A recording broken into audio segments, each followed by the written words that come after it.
इस वाली वीडियो के अंदर डिस्कस करेंगे हम वर्कोट्राइड के पहले पार्ट को, that is disruption to blood flow. So this is the first risk factor for thrombosis. Let's begin. So blood flow का डिस्रप्शन. सी, अगर हम नॉर्मल देखें ब्लड वेसल को, सो नॉर्मल जो फ्लो होता है दैट इज लैमिनार फ्लो.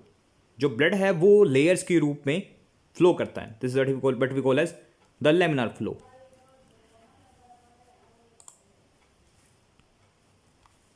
अगर इस लैमिनार फ्लो में कोई भी डिस्ट्रप्शन आ जाए, कुछ भी चेंज आ गया, लाइक लैमिनार से ये टर्बुलेंट के अंदर चेंज हो गया, या फिर जो ब्लड फ्लो की कॉन्टिन्यूटी है वो खत्म हो गई, राइट, इन दोनों में से कुछ भी हो गया, so this becomes one of the high risk factor for the thrombosis. So normally the blood flow is continuous and is laminar which keeps the coagulation factor away and inactivated. तो ये जो लैमिनार ब्लड फ्लो है, इसी की वजह से coagulation factors आपस में दूर दूर रहते हैं, right, and they remains inactivated. Second is कि any disruption in laminar flow और stasis can promote the clot formation. So ये इसका मतलब ये है कि इंपॉर्टेंस है ब्लड फ्लो कर रहा है कि नहीं, और किस तरीके से फ्लो कर रहा है. दोनों ब्लड फ्लो भी करना चाहिए और अच्छे तरीके से भी फ्लो करना चाहिए. अगर इनमें से किसी में भी दिक्कत आती है then we got the risk of thrombosis. High risk factors में बात करते हैं डिस्ट्रप्शन में.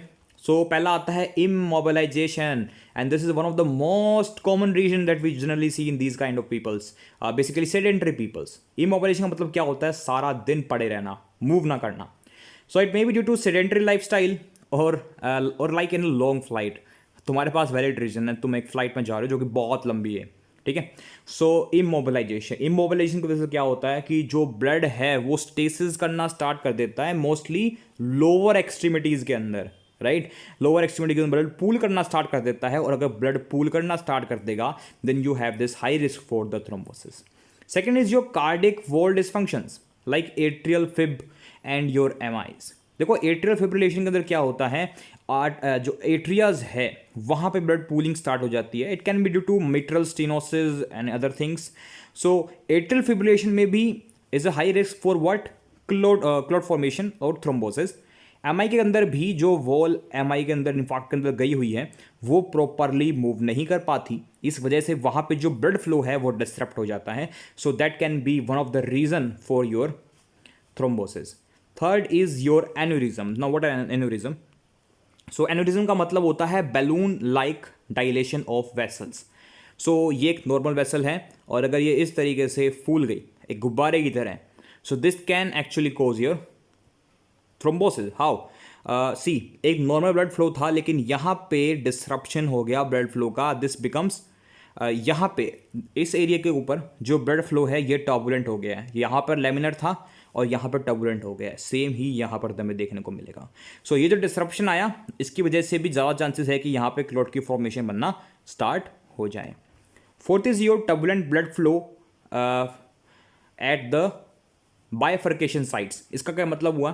देखो, जैसे ही जनरली जब ब्लड वेसल जो है वो बाइफर्केट करती है दो पार्ट्स के अंदर, सो यहाँ पे लेमिनार से टर्बुलेंट में हल्का सा चेंज आता है, राइट. सो ये वाली जो साइट है that is another reason and a high risk factor for the clot formation और द थ्रोम्बोसिस.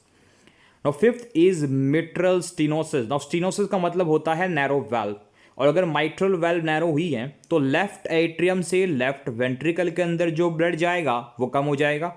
तो इसका मतलब लेफ्ट एट्रियम के अंदर ब्लड पूल करना स्टार्ट हो जाएगा, और अगर ब्लड पूल करना स्टार्ट हो गया, डिसरप्शन आ गई ब्लड फ्लो के अंदर, so it can also cause the thrombosis. So these are the five most common high risk factor that can cause disruption in blood flow, and it can ultimately lead to your thrombosis. So this was a high risk factors. That's all.